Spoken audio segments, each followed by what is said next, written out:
श्री शिवाय नमस्तुभ्यम। आप सभी का दिन शुभ हो। महादेव का आशीर्वाद आप और आपके परिवारजनों पर सदैव बना रहे। कलयुग के इस कठिन समय में जब पाप और अधर्म चारों ओर बढ़ते जा रहे हैं, तब केवल एक ही सहारा शेष रहता है, भगवान शिव की कृपा का। प्रदोष व्रत यही अद्भुत साधन है जिसके पालन और कथा श्रवण मात्र से पापों का नाश हो जाता है और जीवन में भगवान शिव की कृपा प्राप्त होने लगती है। और विशेष रूप से जब यह व्रत शुक्रवार को आता है तो इसे शुक्र प्रदोष व्रत कहते हैं।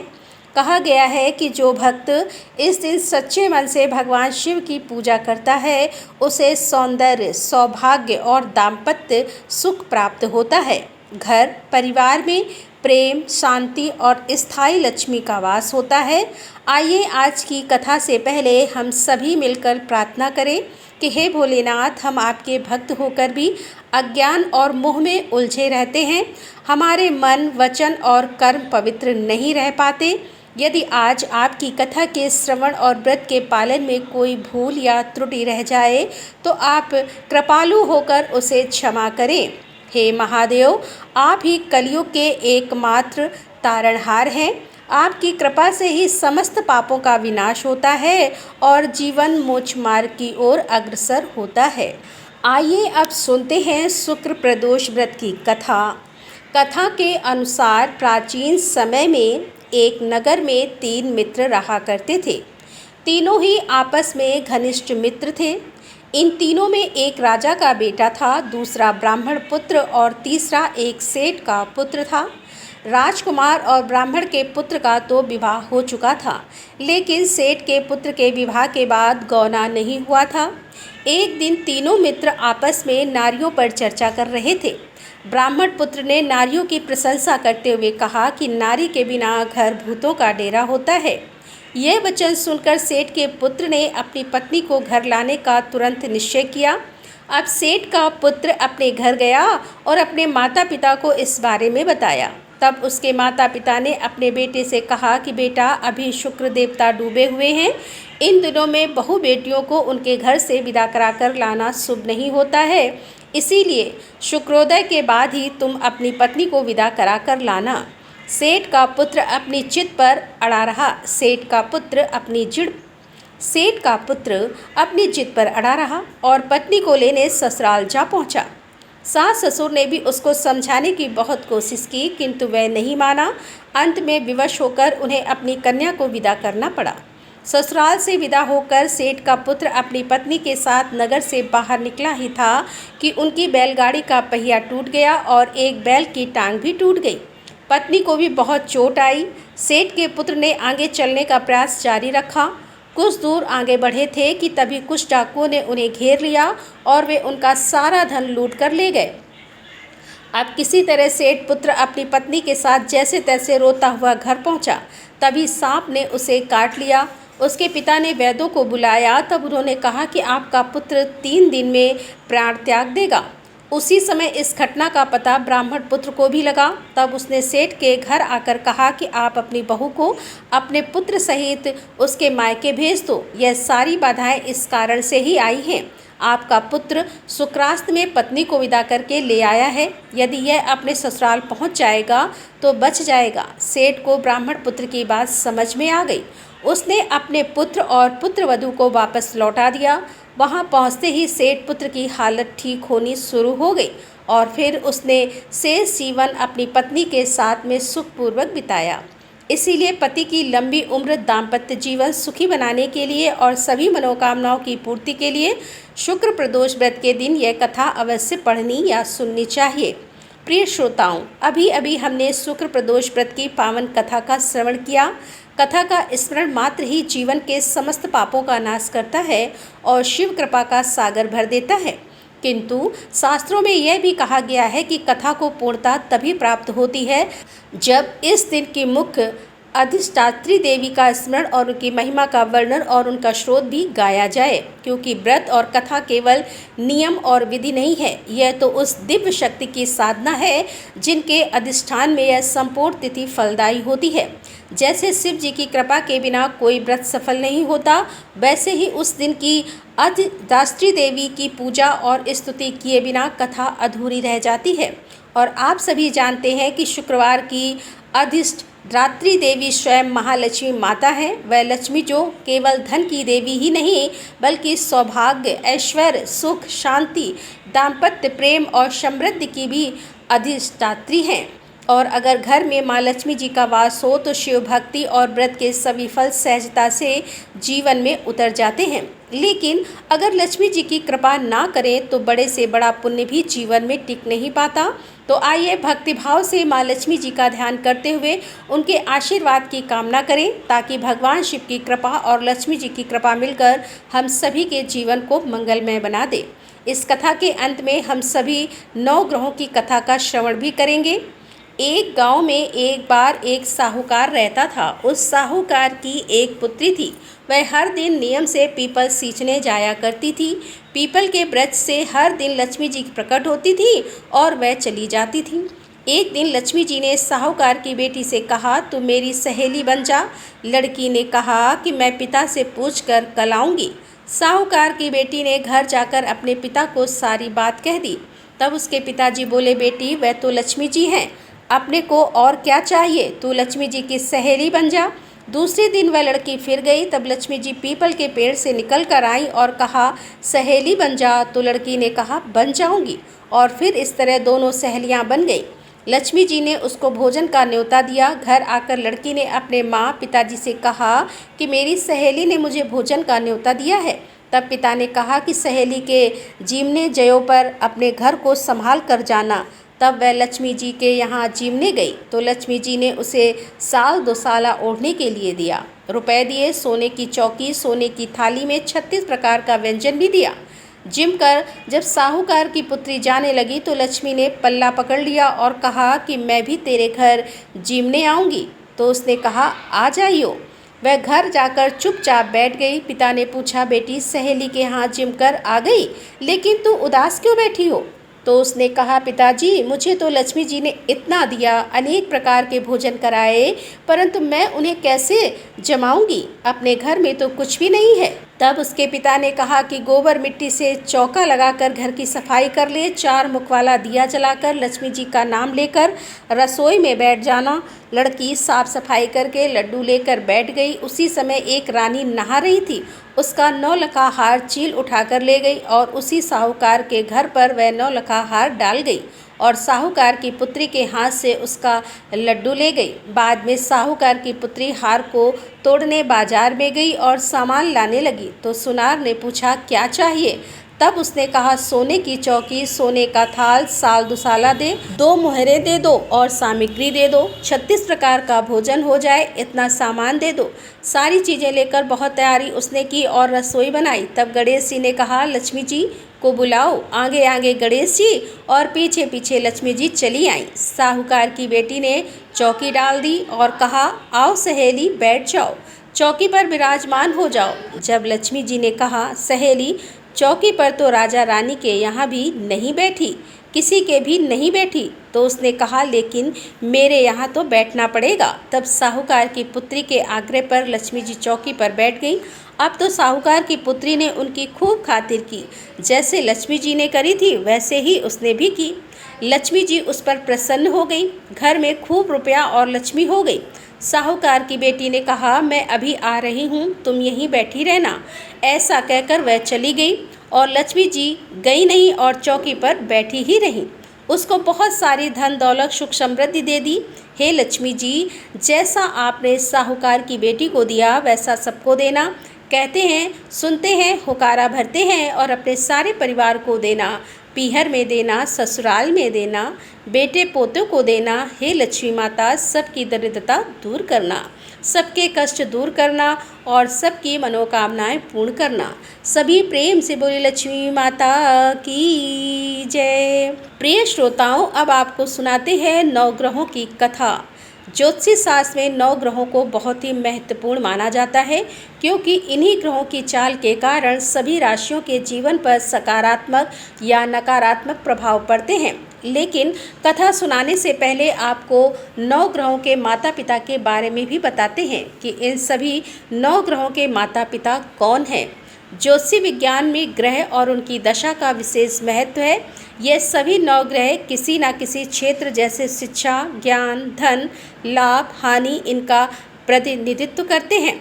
सबसे पहले ग्रह की बात करें सूर्यदेव के पिता का नाम कश्यप है और इनकी माता अदिति हैं।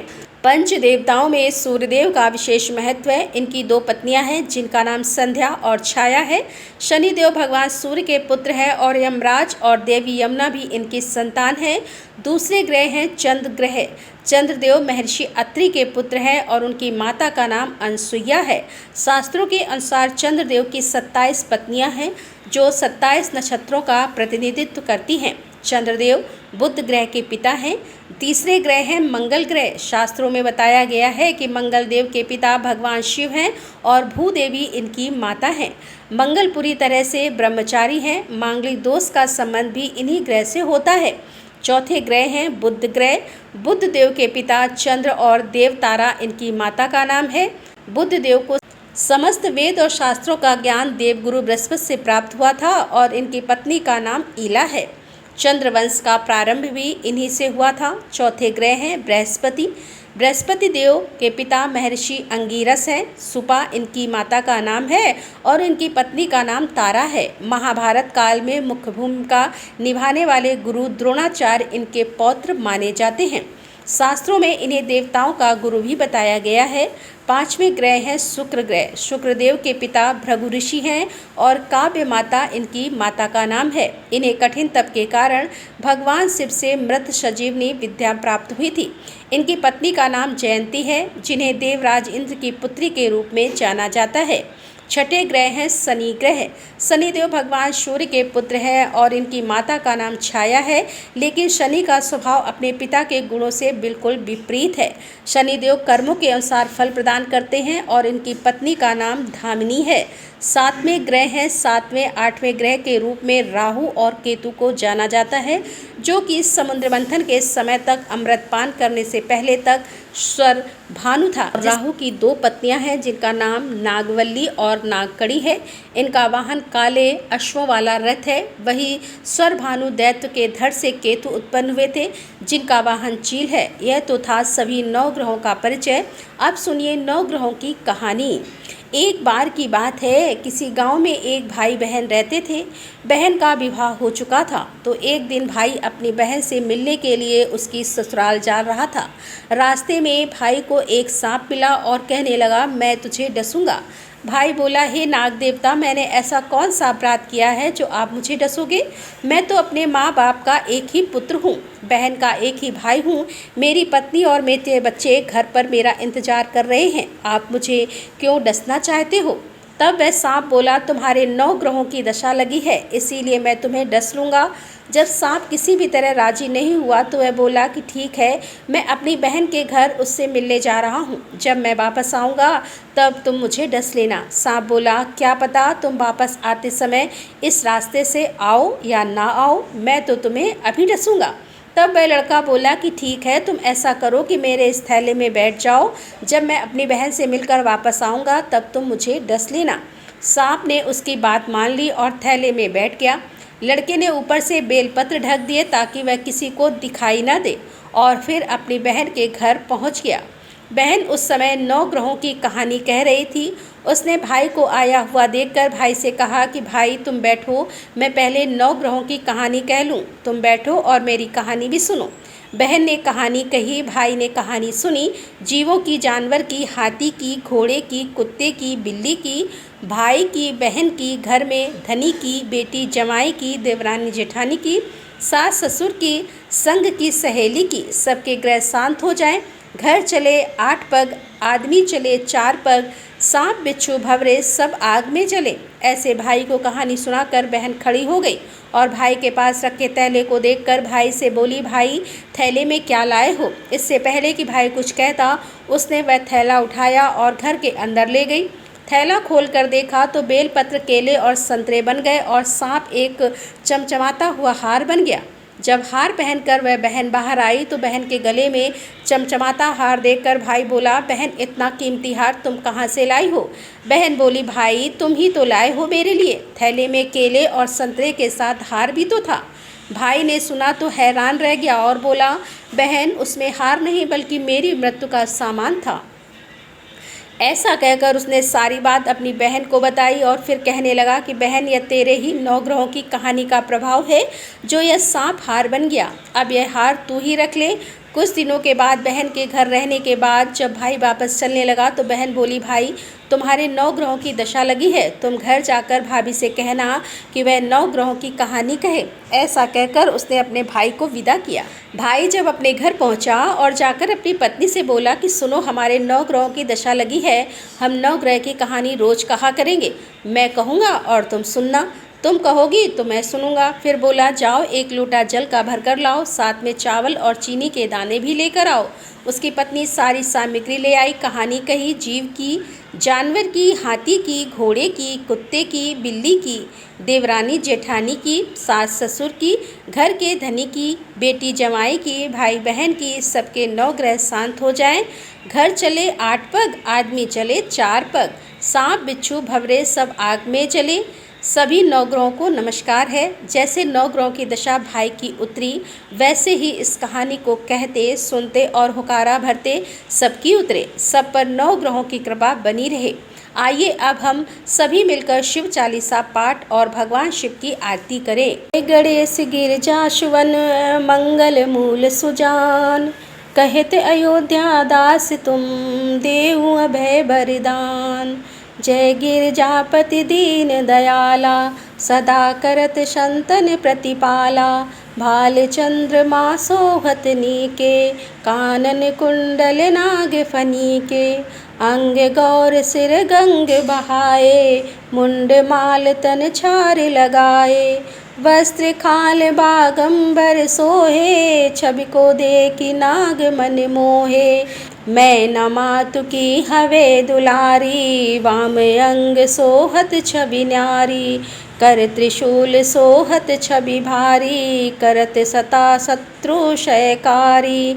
नंदी गणेश सोहत कैसे, सागर मध्य कमल हैं जैसे। जैसे कार्तिक श्याम और गणराऊ, या छवि को कह जात न काऊ। देवन जब ही जाए पुकारा, तब ही दुख प्रभु आप निवारा। या उपद्रव तारक भारी, देवन सब मिल तुम ही जुहारी। तुरत षडानन आप पठायो, लव निमेष महार गिरायो। आप जलंधर असुर संहारा, सुवस तुम्हारे विधि व्यंसारा। त्रिपुरासुर सन युद्ध मचाई, तभी कृपा कर लीन बचाई। किया तभी भागीरथ भारी, पूरब प्रतिज्ञा सासु पुरारी। दानिन में तुम सबको ना, सेवक स्तुति करत सदा ही। वेद नाम महिमा तब गाई, अखद अनाद वेद नहीं भाई। प्रकटी उदती मंथन में ज्वाला, जरत सुरासुर भय बिहाला। कीन दया तह करे सहाई, नीलकंठ तब नाम कहाई। पूजन रामचंद्र जब कीना, जीत के लंका विभीषण दीना। सहस कमल में हो रहे धारी, कीन परीक्षा तब ही पुरारी। एक कमल प्रभु राखे जोई, कमल नयन पूजन चह सोही। कठिन भक्ति देखी प्रभु शंकर, भय प्रसन्न दिए इच्छित वर। जय जय जय अनंत अविनाशी, करत कृपा सबके घटवासी। दुष्ट सकल नित मोहि सतावे, वे भ्रमत रहो मोह चैन नावे। त्राह त्राह मैं नाथ पुकारूं, यही अवसर मोहि आने उबारो। ले त्रिशूल शत्रुघ्न को मारो, संकट से मोहि आने उबारो। मात पिता भ्राता सब होई, संकट में पूछत नहीं कोई। स्वामी एक है आस तुम्हारी, आए रहूं मम संकट भारी। धन निर्धन को देत सदाही, जो कोई जाचे सो फल पाही। अस्तुत के ही विधि करे तुम्हारी, क्षमौ नाथ अब चूक हमारी। शंकर हो संकट के नाशन, मंगल कारण विघ्न विनाशन। योगी यति मुनि ध्यान लगावे, सारद नारद शीस नवावे। नमो नमो जय नमः शिवाय, सुर ब्रह्मादिक पार न पाए। जो यह पाठ करे मन लाई, तापर होत शंभु सहाई। ऋणिया जो कोई हो अधिकारी, पाठ करे सो पावन हारी। पुत्र होन करे इच्छा जोई, निश्चय शिव प्रसाद तेहि होई। पंडित त्रयोदशी को लावे, ध्यान पूर्वक होम करावे। त्रयोदशी व्रत करे हमेशा, ताके तन नहीं रहे कलेशा। धूप दीप नवेद चढ़ावे, शंकर सम्मुख पाठ सुनावे। जन्म जन्म के पाप नसावे, अंत धाम शिवपुर में पावे। कहे अयोध्या दास आस तुम्हारी, जानि सकल दुख हरऊँ हमारी। नित नेम कर प्रातः ही, पाठ करो चालीसा। तुम मेरी मनोकामना पूर्ण करो जगदीशा। मक्सर छठी हेमंत ऋतु, संबत 64 जान। स्तुति चालु ईसा शिव ही, पूर्ण केन कल्याण। हर हर महादेव। ओम जय शिव ओमकारा, स्वामी जय शिव ओमकारा। ब्रह्मा विष्णु सदाशिव, अर्धांगी धारा। ओम जय शिव ओमकारा। एकानन चतुरानन, पंचानन राजे। हंसानन गरुणाशन, ब्रजवाहन साजे।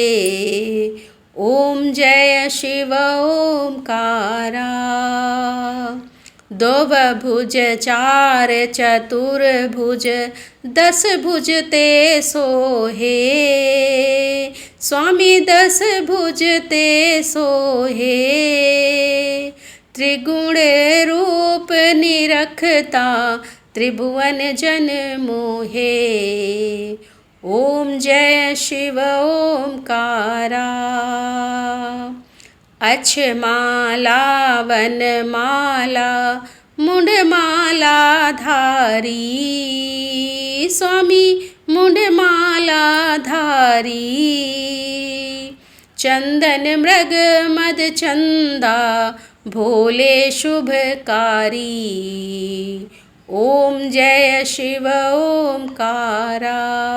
श्वेतांबर पीतांबर, बागंबर अंगे।